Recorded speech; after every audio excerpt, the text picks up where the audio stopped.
So our last talk for today is called 99 Problems by Vyrus. Enjoy.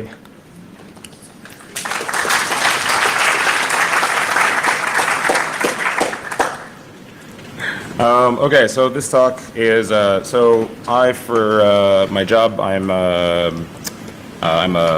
red team operator slash penetration tester, so I do a lot of breaking into things.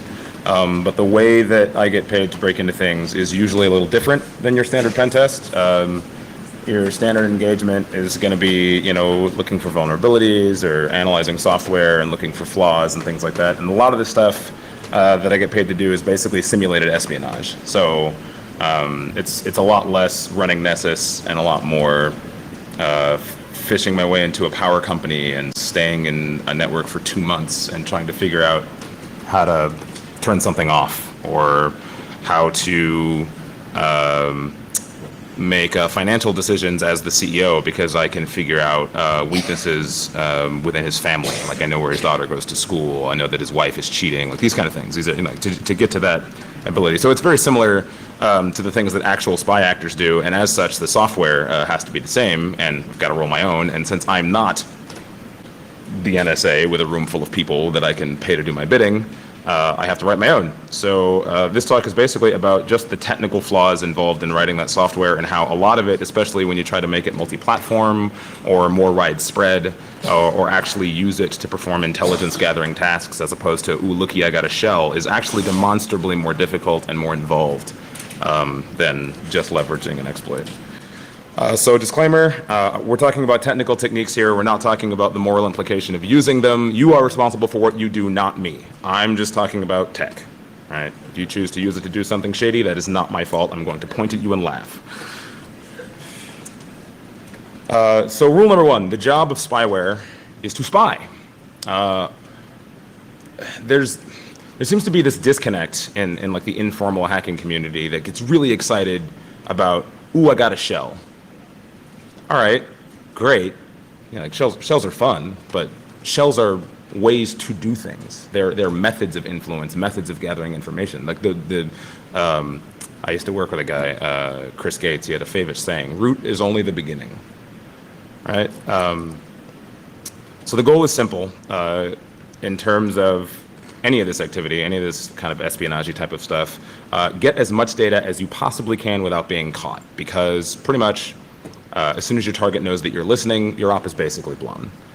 And there are lots of pitfalls to that. So first of all, memory corruption really makes things inconsistent. So all these fancy bugs that we hear about coming out of like spy agencies and stage fright and Heartbleed and all these crazy stuff. Yeah, that stuff's great and fun to use at home and to mess around and tie a bunch of exotic things together. And if you actually have an army of people who can tailor your implant to exactly the target that you want, then awesome. But most of us don't have that. We're maybe like 1 to 3 people, depending on how big your hacker crew is.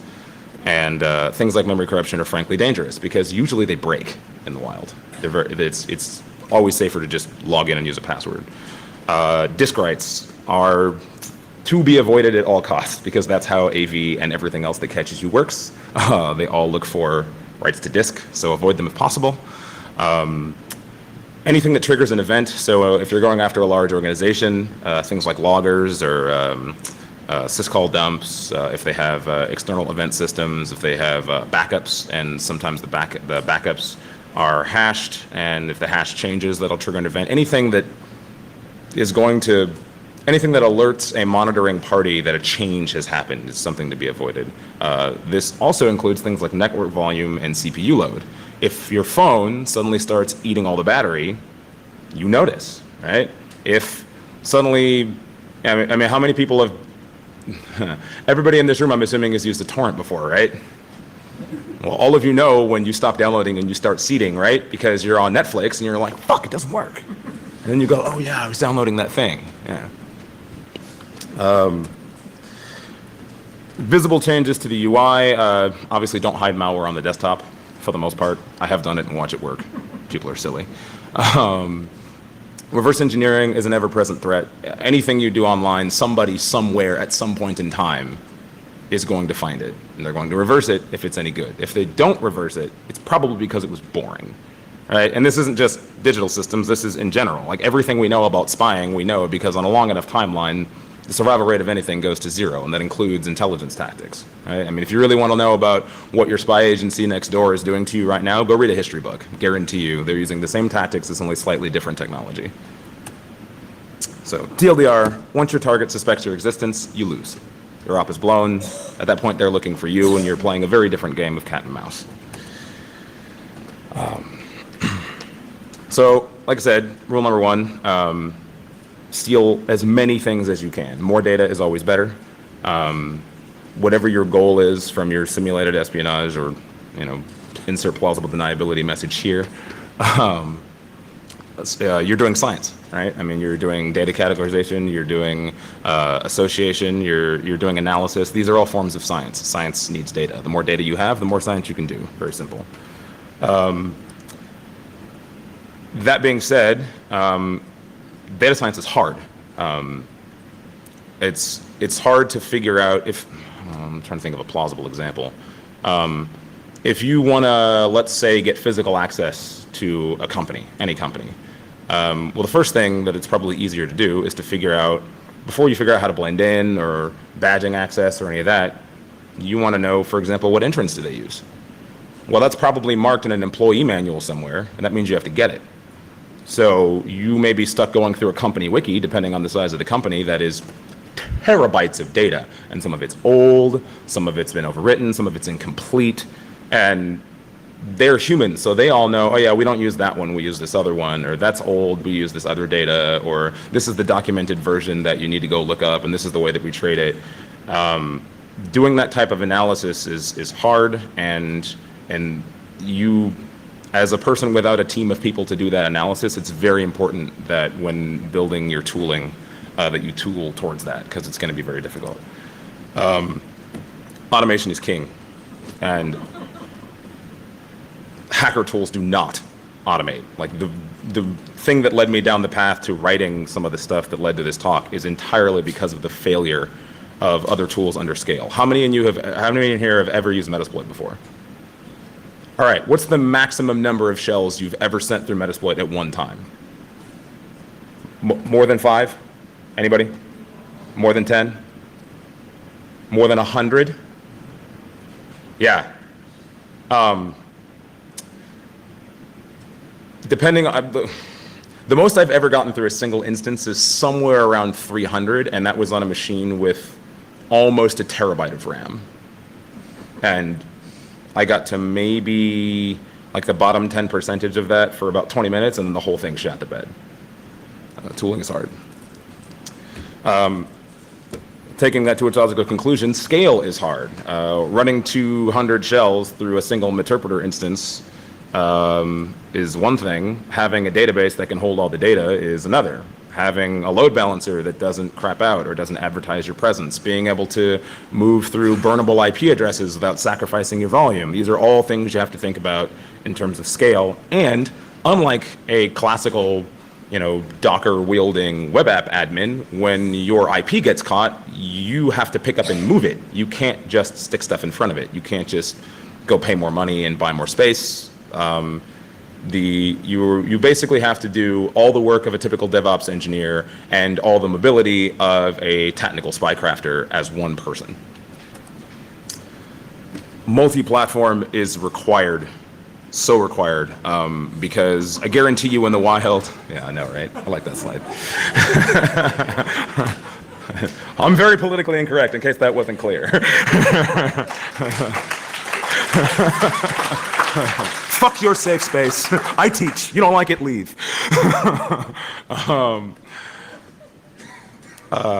Yeah, multi-platform is a thing because Metasploit's a great example. Yeah, Metasploit works great until you get a shell on a security camera and it runs in MIPS. Oh, fucking well. Yeah, definitely something to keep in mind. You are a human. You have to use your own tools. If your tools are hard to use, you won't use them. This is important. If you get some crazy ODay and it takes you 20 minutes of command line trying to fire it up, I guarantee you'll never use it because the opportunity to launch it is going to be faster. You're going to get an alert on something, you're going to get a successful fish, and it'll die once in the middle of you trying to deploy it. And I guarantee you, you're a human, you'll never use it again. And you shouldn't, because at that point it's not effective. Tools are a hybrid of capability and usability. It is important to remember the usability piece, and we're all nerds, so we have a tendency to forget that. Why did I put that image in there? Let me read my notes. If my thing will work. I remember why I put this in here. As part of your UI, centralization is going to be important. If you have 20 shells on 20 different IPs and you decide that you want to use all of them to go after a target that, let's say, is moving. I did a job once where the goal was, for lack of more explanation for obvious reasons, to compromise a system that was hooked to a network on a truck, and the truck was constantly moving around the country. So I had a bunch of shells on the grid systems that communicated to this truck as it went from place to place, but I didn't know where the truck was, and for lack of more explanation, predicting where the truck was going to be was more or less impossible. At one point, I got a shell on the truck. Now, how do I not lose the shell? I did it, but the way that I did it is I ended up having to tool a very centralized control mechanism for something that should have been very simple, and it took 3 days.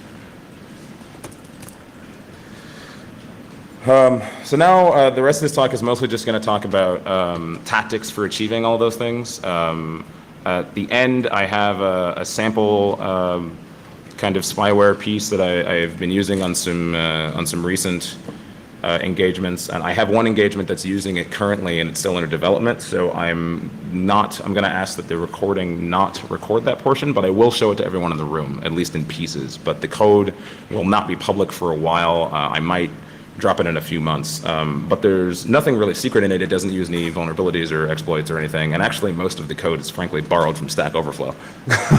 It's just all cobbled together in a pretty little package and is cross-compilable. So the first method, like I said, you want to stay in as long as possible. You want to be as invisible as possible, and we don't want disk writes. So that means staying in memory.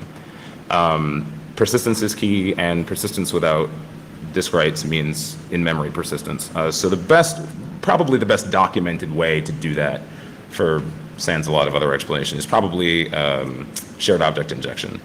So there are a lot of ways to do shared object injection. On Linux, probably one of the more stable ways, although it is kind of loud if you've got things like sysinternals and GRU installed, is the ptrace method. So basically, you take a process and you pause that process, usually set debug, but you pause that process, and you use a function called ptrace, which is designed to manipulate callbacks to certain standard functions in Linux, usually for the purposes of debug, but you can use it for whatever you want.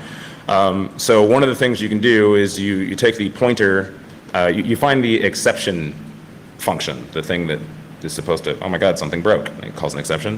In ptrace, it has its own exception handler. What you can do is you can change that exception handler to your own function, and then you set EIP to 0, basically. You set the stack pointer to 0, which means as soon as you hit resume, you're going to force a null execution, which is going to cause a break, and then ptrace is going to execute. It's going to call your function, and then you pause it at the end of that, and you set your process back to the way that it was, and you continue. And so that function is where you hide your special sauce. Very similar, hooking syscalls. This works on every operating system, and I've got some other slides that have some details on how to do it. Basically, on Linux, the kernel is a giant blob of functionality, and everything else that works eventually boils down to that functionality, and that functionality is defined as a series of syscalls: write, read, execute, etc. Those syscalls are stored on a standard table, and basically you can pause a process, and then you can go in that process and find the system table and go, every time you call this syscall, don't call my function instead. You'd like command in the middle of it. And beyond that, I mean, there's a bunch of other injection tactics that you can do inside ELFs, because ELFs are relatively poorly designed, but they're much better documented than PEs or OS X. We'll get to that later. But frankly, to do anything useful on Linux, you probably have to be root anyway. And if you're root, hide your stuff in the kernel. No one will look. Yeah, all of you claim, they're like, oh, thread security, and I'm the LS mod, and I can see it. And nobody does that shit. Nobody. You pop a web server, you hide a kernel module there. You can do none of the fancy making sure that things don't, list in an LS mod or modifying the LS binary to ignore your process. You don't have to do any of that stuff. I guarantee you, nobody looks. So on Windows, shared object injection is DLL injection. So the easiest ways to do this, these are great, right? So there's, this is the first one. This is a registry key called appinit DLL. Appinit DLL is a registry key that is by default blank. And if you set it to a place on the file system, every single time any program in the entire computer loads user32.dll, which is the Windows API, it will also load your DLL. Done. Persistence over. This is another registry call that will do exactly the same thing every time a user logs in. So then you get context-sensitive data, which is good because remember, steal everything. So context is key. It enables us to index. This is kind of the more traditional way. This is the way like Metasploit and all the other kind of available tools that are out there do it. You basically pause a process, you create a remote thread, and you you create a thread, you put your shared object in your thread, and you point to it, and you resume the process. And there's like a 4-stack thing, but it's super well documented. I'm not going to get into it. You can totally Google it. This I didn't even know until I started researching this talk. Apparently, you can just do set like syscall, like the Linux stuff that I just talked about with the whole rerouting syscall. Apparently, you can do that on Windows too. You can just go, I want to hook this, and it goes, okay. Had no idea.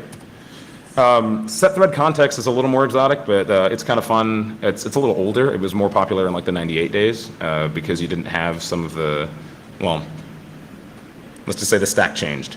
So set thread context is where you walk into a process and you suspend all the threads. So everything is paused. And then you add a thread and then you change the context of the program to include all the functions except yours. And what happens is then you resume all those threads. And when you resume the threads, anything that doesn't have a fancy flag in memory that says this is part of the actual program and not a shared object, Windows basically assumes it's a shared object, and now you're in shared object space. DLL redirection, it can be done in memory. You can find a pointer to a shared object and just move it and say point to mine instead. On modern implementations, they're getting very, very good about cracking down on that because it's easy to see and because it was used a lot. And yeah, it still works, but it's dangerous. But it can also be done on disk, where you can, this got really popular after a while. You can, there was a standard, I think there's a patch for it now in Windows, but there was a standard implementation flaw where you could take a DLL and stick it in the same folder with a program. And if it was the same name as something that it thought it was supposed to load, unless that program was patched against it, it would just load it in memory. So it's kind of cool. LD preload is a trick on Linux where you can say before you load this library, load my library instead, or before you load this function, call this function, so you can man-in-the-middle functions. It's really good for debug, actually, but it obviously can be used for surveillance. It's also really good for cheating on games. And then DLD insert libraries is the same thing as, it's just on OS X, and that's how OS X does it. There are some slightly different rules about things you can do on DLD, but Apple has different rules about everything because Cocoa, and Cocoa is a horrible invention. Process migration is probably the most aggressive form of in-memory persistence. You basically just pause the process, you dip into the assembly of the program, and you put your own shit in there. You just move everything around, and hopefully you do that without breaking the program. And there's a bunch of ways to do that, and probably the most elegant solutions do that, but you have to get everything right, because otherwise, obviously, you're probably going to get a super hard system crash, and the user is going to notice and be like, what the fuck? Or there's really derpy ways to do stuff. You can just modify a library or modify an application and /kill, then start it again. This works really well on web servers because sometimes web servers go down and the DevOps standard philosophy of oh my God, my web server keeps crashing, is put a load balancer in front of it. Which is great, because that means if there's 20 web servers and I hack one of them, and one of them goes down for 10 seconds and then comes back up, they usually go, don't care. You can do the same thing with libraries and their shared objects. So on memory persistence, which usually for true persistence you're going to have to do at some point. Obviously there's a trade-off here between staying stealthy and maintaining access. So all of the ways that don't require getting into the system internals of whatever your target is, where you're just going to modify a binary or modify a library, I highly recommend just going and reading this source code. Josh Pitts is an amazingly smart individual. We've worked together on a couple of other projects, and this is kind of his pet project. He is the, HD Moore is to Metasploit as he is to this, and it supports, some 25 odd binary types, and it's very straightforward. You write shellcode, and you go backdoor factory some shellcode, this DLL, and it goes okay, and it goes through the DLL or the exe or the whatever, and it looks for things that are called code caves. Code caves are anywhere in the program where there's a jump to somewhere, and then at some point it will jump back, hypothetically. And what it does is it says, oh, that jump to somewhere is a code cave. So it modifies the program where it takes your code, sticks it at the bottom, and goes, jump to me. Now jump back. Done. And it works on everything. It's super fast. And now it has proxy mode, so you can run it as a web server, and you can just farm executables through it, and it will backdoor them as they come down. You can run it as a service, which is really fun, because you can do things like run a BetterCap or run a SSL man in the middle proxies, and anytime anybody gets an update that's not signed, it'll inject on there.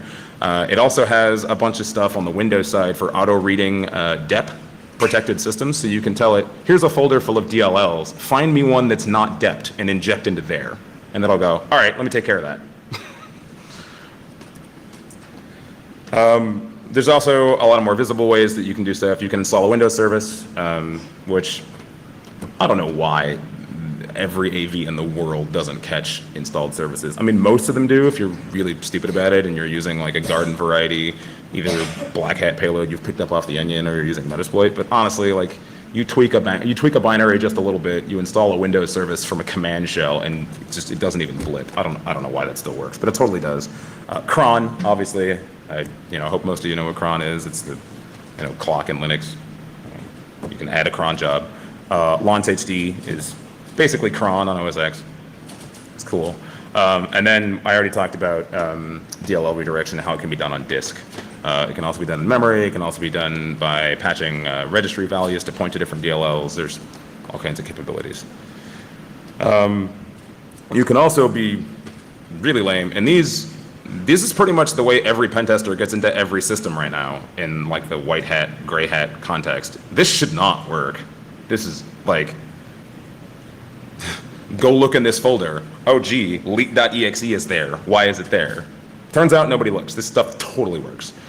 You can just go into all user startup, you can add things, you can go, so the reason there's two different options there on the slide is because the top one will work anytime, I'm trying to remember. One works anytime that the computer boots up, and another one, and always runs the system, and the other one runs anytime the person logs into the computer. I forget which is which, but same job. You can add a line to the bash RC, or the bash profile, or the Z shell RC, or you can modify bash itself, and tons of stuff like that. initd is a fun one because it's, if you get root, it's easy enough to mess with, and most stuff isn't tripwiring it, but it's also static enough that most people are not manually going in and changing their initd scripts unless they're messing with a server, and if they are, they're messing with that one, because usually they're afraid to break everything else. Doing a USB autorun and and back in the day, CD-ROM autorun scripts is actually really effective for context. If you want to write payloads that will Stuxnet style breach air gaps, you can just say anytime there's a USB, run this payload, and this payload will write a thing to some block. Done. Also, network connections. This is kind of fun. So The enterprise one that most people will be familiar with is on Windows. There's this thing, there's the domain, and the domain has a GPO file, and you can basically modify the domain to be that anytime that anybody logs in and they get the domain file, say run my payload. But you can also do all kinds of other context switching on other operating systems. Little Snitch, for example, is a pretty well-known network monitor, and it's a really awesome tool. I mean, I use it.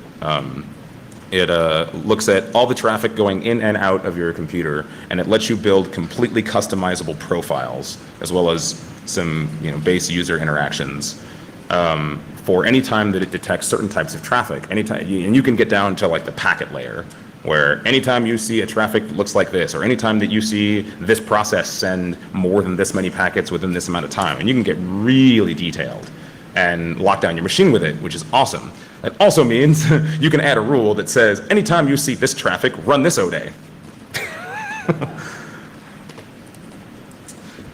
Beyond that, there's a bunch of super exotic ways that you can stay persistent in memory, and they're mostly used by feds. Because they're really labor intensive to find without talking about them on the internet and blowing them. They're even more labor intensive to develop because they usually involve some level of hardware testing, and hardware's hard. And then beyond that, they're usually just incredibly specific, right? I mean, if you get a bug on a BIOS that lets you write code on it, it's only going to work on that version of BIOS. Even if there's several thousand of them in the world, how do you know that your target is going to have that BIOS before you pop your target? There's some vulnerabilities out there for hiding in GPU memory. This is kind of nice for persistence because it's not typically checked, and it doesn't involve technically a disk write. It also typically has DMA access, so that's kind of cool. If you know that your target is going to use things that engage the PCI bus a lot, you can have a GPU process that just writes back to itself. It's typically quiet, but again, incredibly targeted because there's lots of different GPUs out there. There's been a lot of stories recently in the news, well, not recently, but in general in the past few years in the news about some major nation-level actors hiding stuff in the microcontrollers on the hard drives, because the way that hard drives have to work, they're basically blank slates, and the microcontroller is the only thing that actually knows where the bits and bytes are on the platter or the chip or whatever. So you can hide logic in there. There have been some vulnerabilities released for CPUs directly. A particularly cool one that came out probably within the past 10 years is Joanna, what's her last name? Yeah, what he said. I don't know. I'm not Russian. I can't say that shit.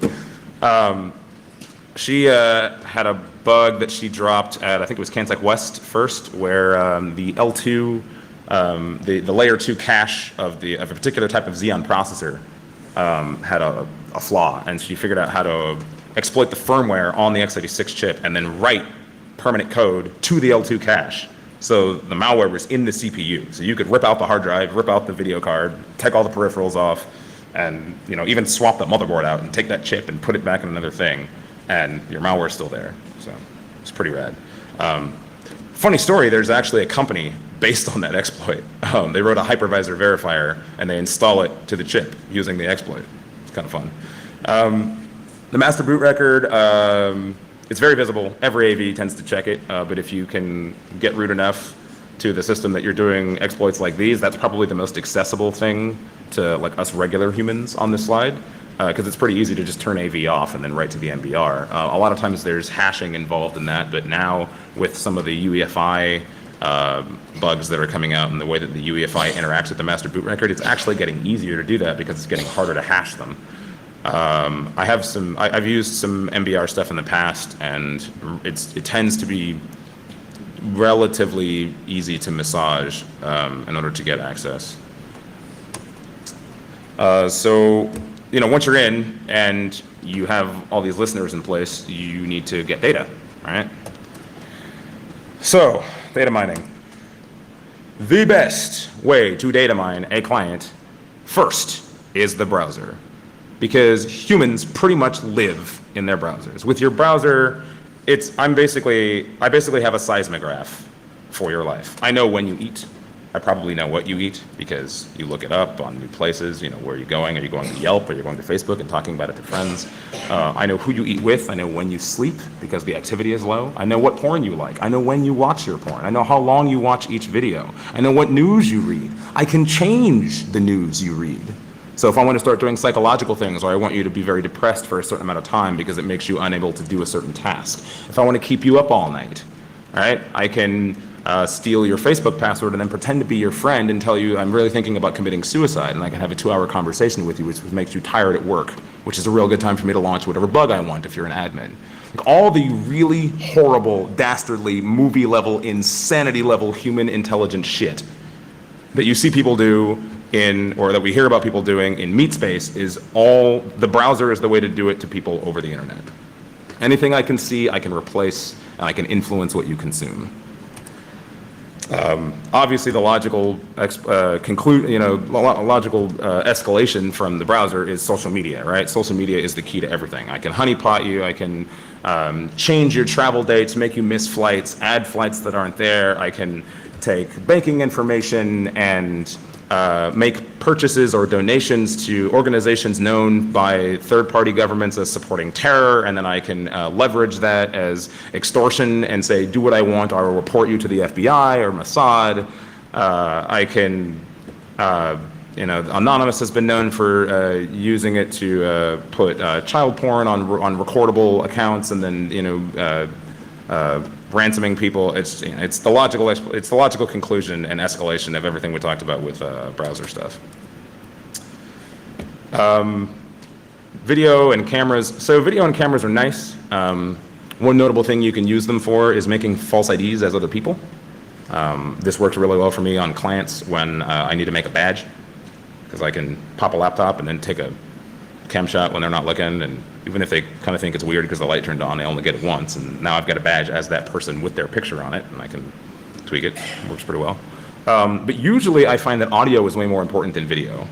Being able to listen to conversations for long periods of time, and mining those conversations for information and being able to make links, hearing people talk about the data that you're downloading will answer all kinds of questions. Oh, I popped this wiki and it's internal to this organization and they're a bunch of activists, so they keep it on Tor, and they have these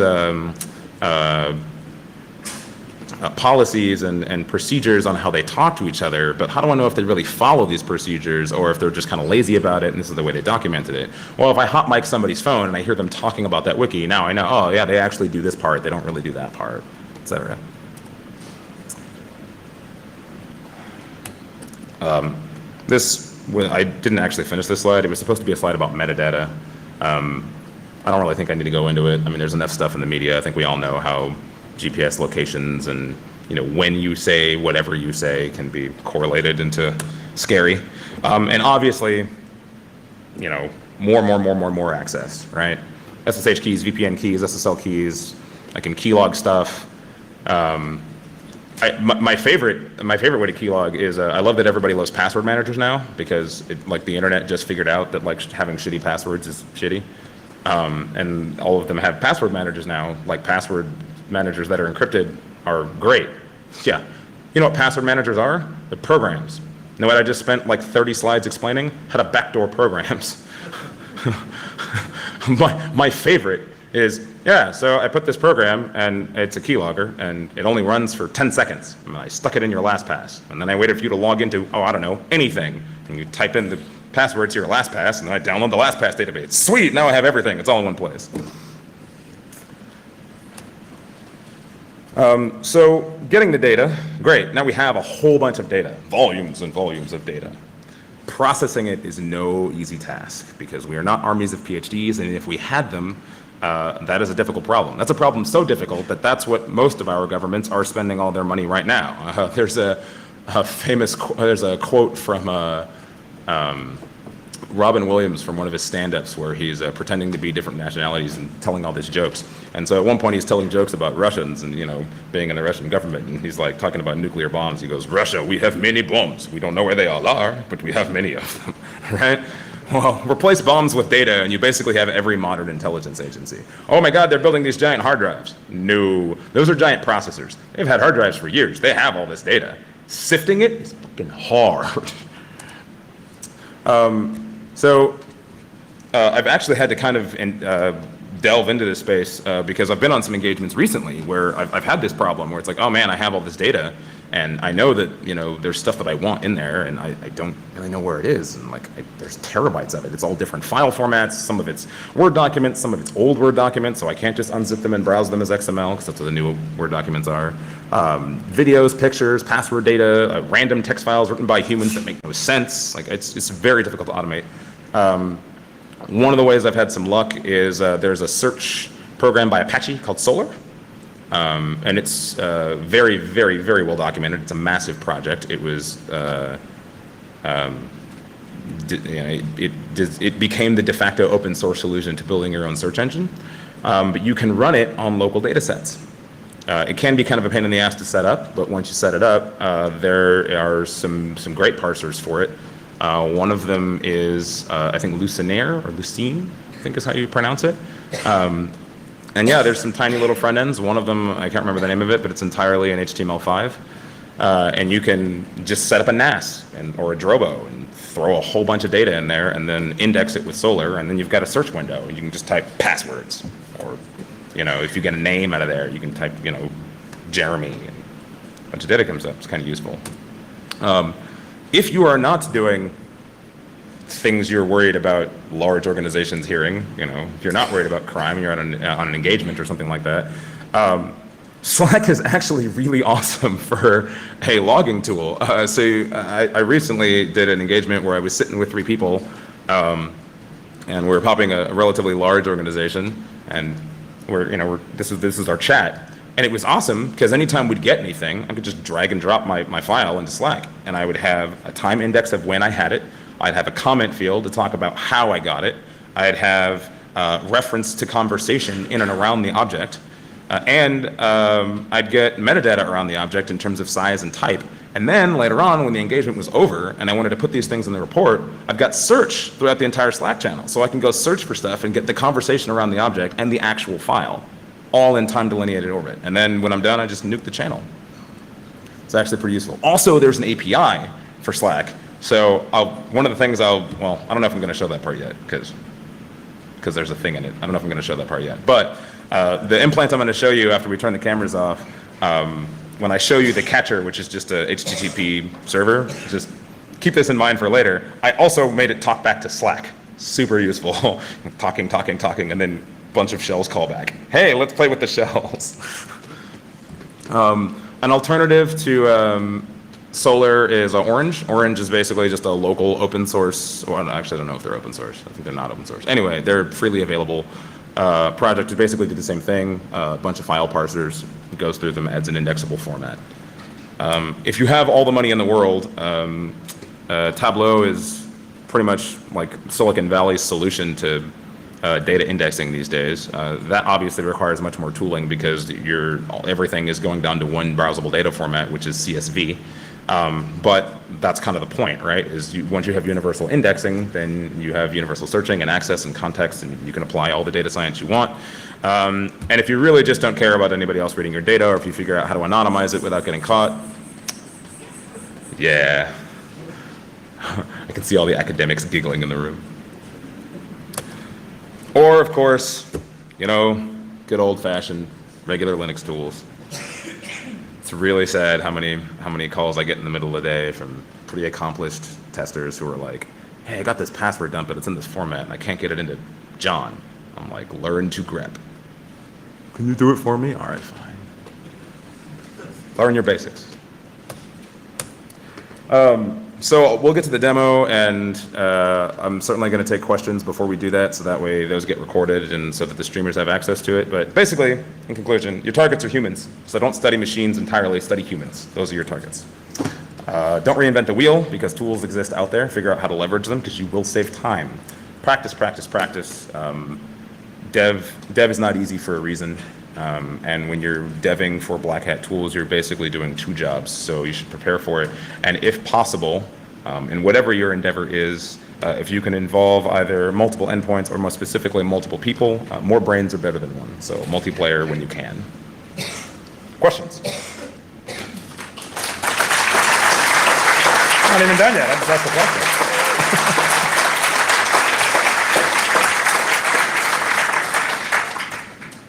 No questions? Oh, you all want to see the shell. That's what it is. All right, turn the cameras off and say the show.